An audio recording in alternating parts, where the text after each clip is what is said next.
We are resuming our discussion of gravitation. The last thing we discussed in the previous lecture was gravitational field strength. So we are starting from where I left off. Gravitational field is simply the region where a mass experiences a force of attraction. Gravitational field.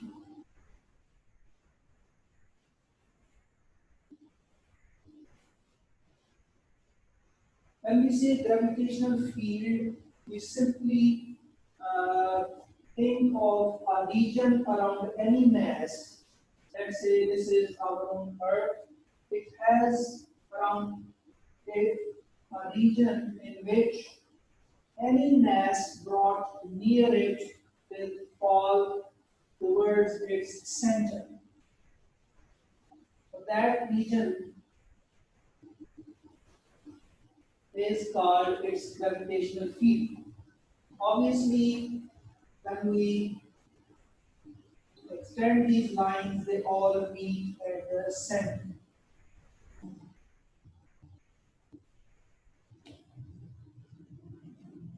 Gravitational field is that region in which any mass, big or small, experiences a force of attraction when uh, brought close to any mass, which can be a planet, it may be a satellite, it may be a star. Usually, these are the large masses which have substantial gravitational fields. Uh, there are two important things that you note about gravitational field. One is the direction, and the other is the relative concentration of these field lines. The direction is simply uh, about the path that any mass will take when it is allowed to move freely. For example, if I leave a mass here, a small object like a marker in my hand, if I allow it to move on its own, it will definitely follow this path and it will fall on the surface of the earth. If I'm standing here, it will follow this path. And if I'm here on the equator, if this is something like the equator here, the object will fall in this manner. So these field lines give us an idea of the direction along which the object should be moving when they are allowed to move on their own in the gravitational field. The other thing is the separation of these field lines. If these field lines have small separation near here, that means the field is stronger here. But as you move away from it, the field becomes weaker. We'll come back to this when we discuss the mathematical expression for the gravitational field strength. So there we'll understand what exactly is the manner in which this variation takes place. If this is the planet Earth, and there is another planet which has the same mass, but it has slightly smaller radius. That means this will be a planet of smaller radius, like this. So obviously the field line will extend further and the separation between them will become even smaller. So that means for uh, for those planets which have smaller radius but the same mass, because gravitational field strength depends on mass as well. You see that expression now. That means the field lines will become closer and the field will become stronger near those planets. So all those planets which are smaller in size but the same mass, which means larger density in those planets, they have very strong fields near them. And as we move away from them, the field becomes weaker following a mathematical equation that we're going to study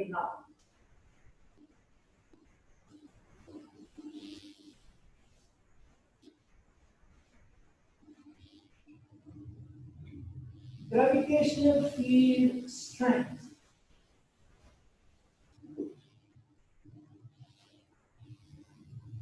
Gravitational field alone is something qualitative. We did not introduce any mathematical equation there. But as soon as we write gravitational field strength, that means there is something to be calculated there that depends on a few factors uh, that will be discussed further.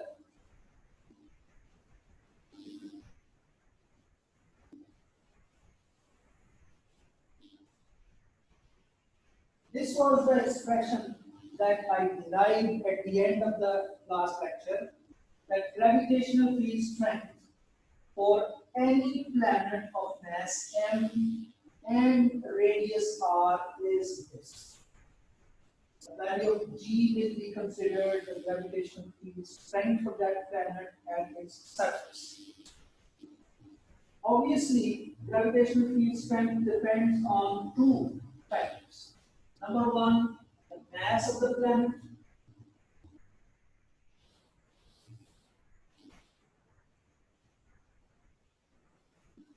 And number two, the radius of the planet.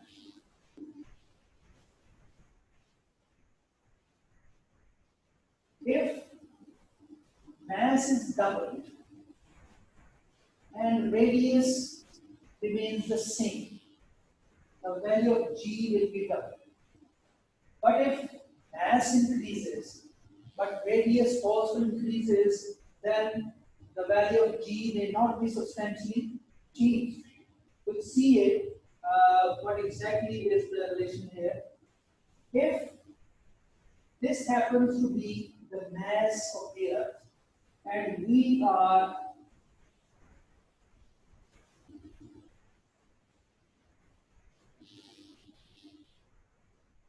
at the surface, which is distance r away from the center of the planet. This is planet Earth.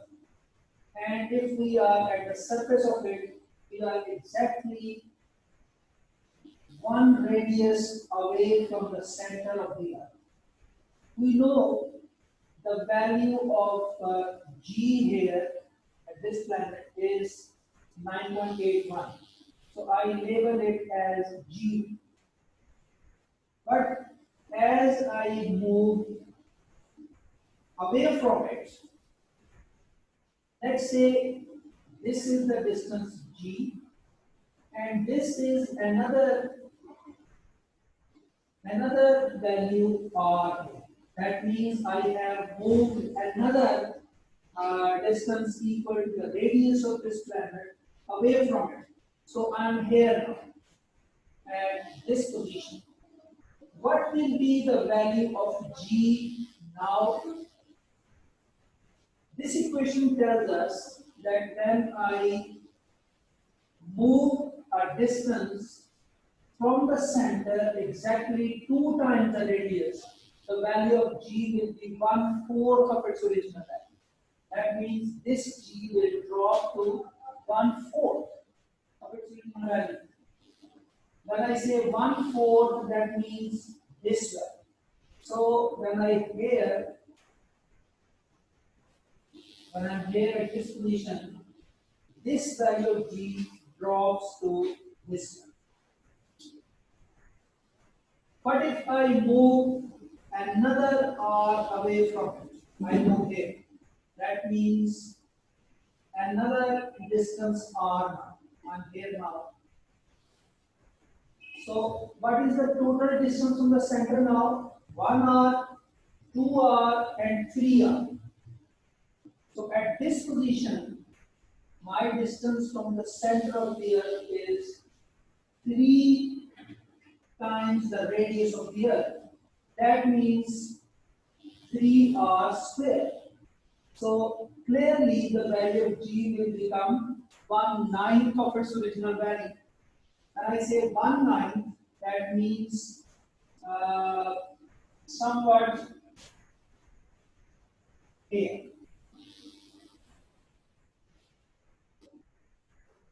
So it comes like this. which is here. And if I go further away, another arc, this goes to 1/16th of its original value.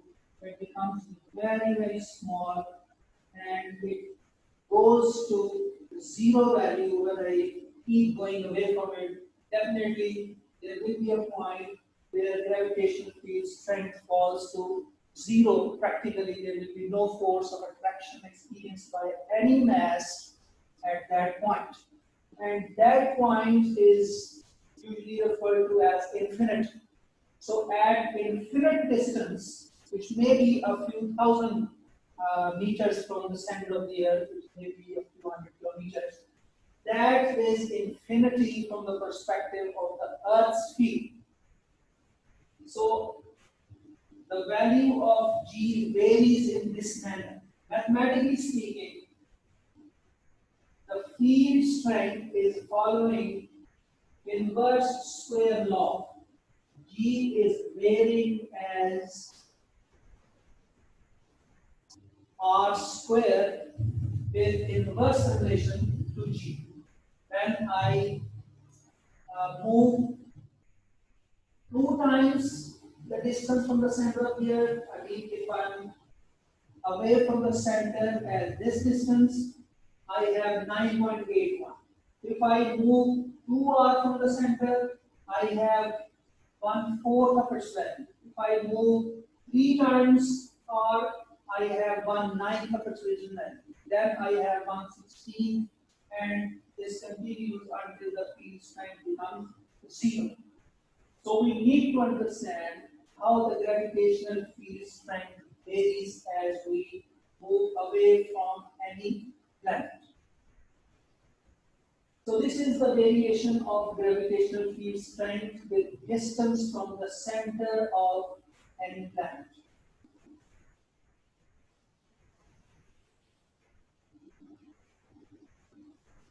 We can also relate this gravitational field strength to the density of planet as well. In some cases, density of a planet, the uniform density of course, that may be calculated using this very simple expression. For example, if this is the mass of the Earth, this is the radius of the Earth, and I know the gravitational field strength, we can work out the average density of the Earth. For that purpose, we change this expression slightly. We know that the mass is volume times density, so density of Earth multiplied by its volume is 3 by 4 pi r cubed. Let's use this expression here. So G will become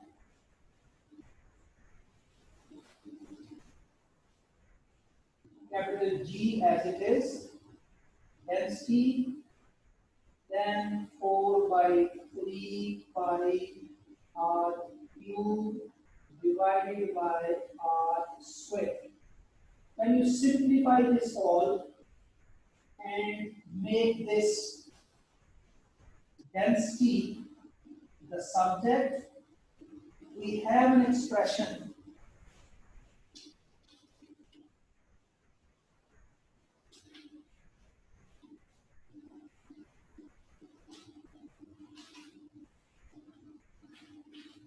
which is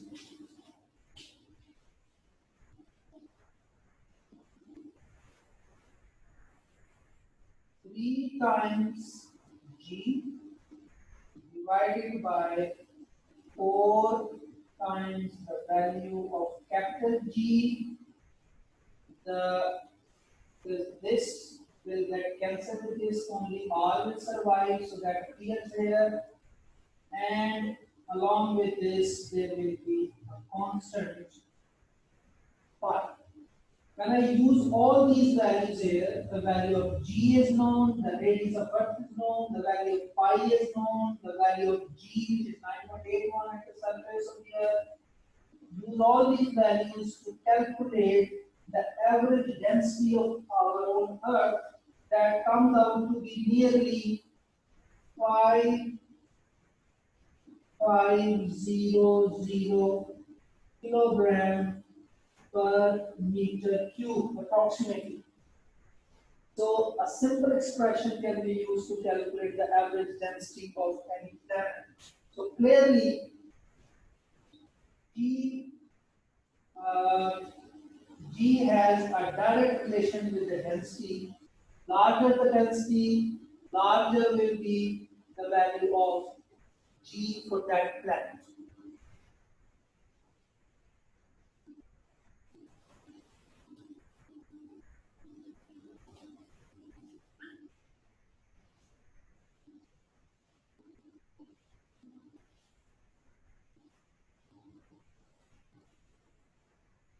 There is another way of looking at the variation of field strength when you move a distance between two large masses. Let's say you have a large star here, like our sun, and then a small mass like our Earth at a known distance from it, which is the Earth.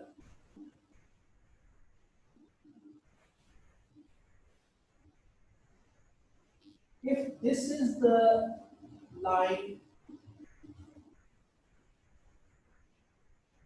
that joins their centers, let me draw it slightly bigger.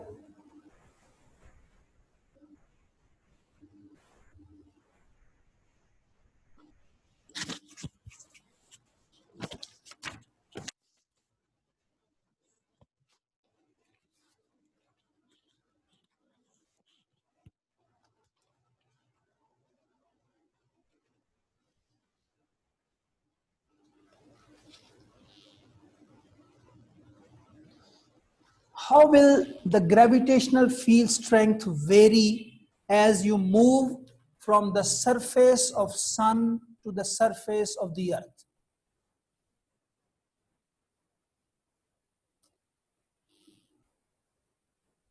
Assuming that this is a very large value near the surface, we can start in this manner here, and following the inverse square law, it goes like this.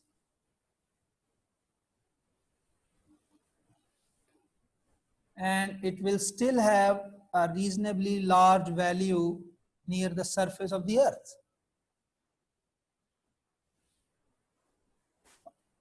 The gravitational field strength of the Earth will be relatively small. If this is the surface of the Earth, obviously this will be something like this.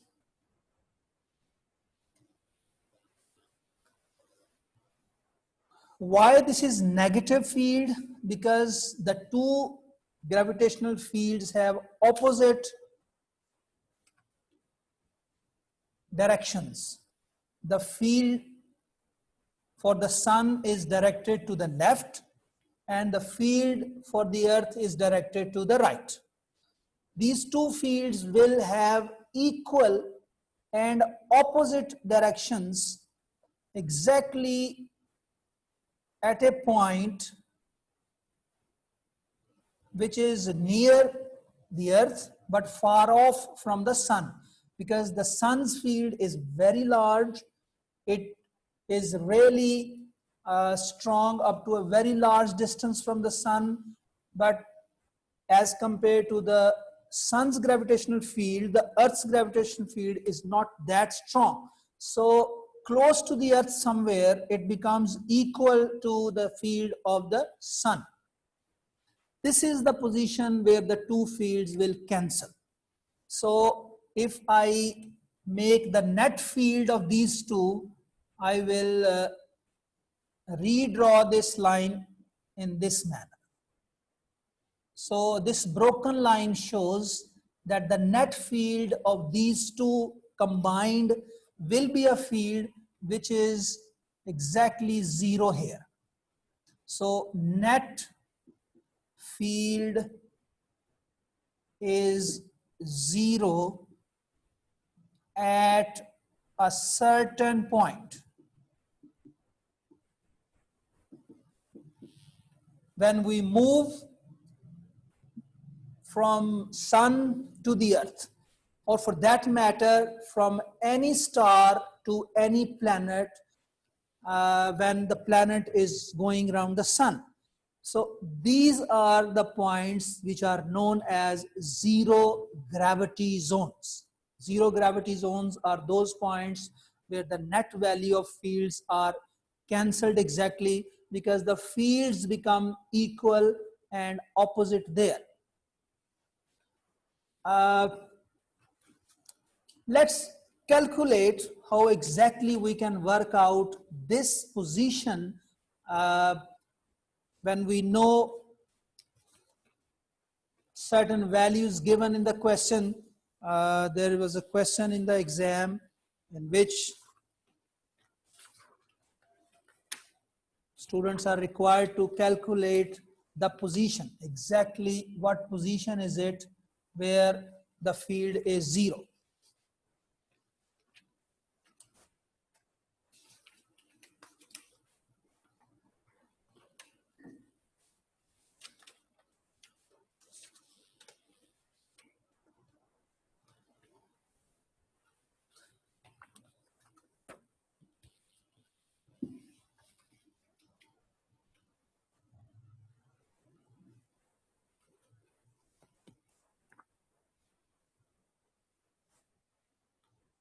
Suppose the total distance between the centers of these two is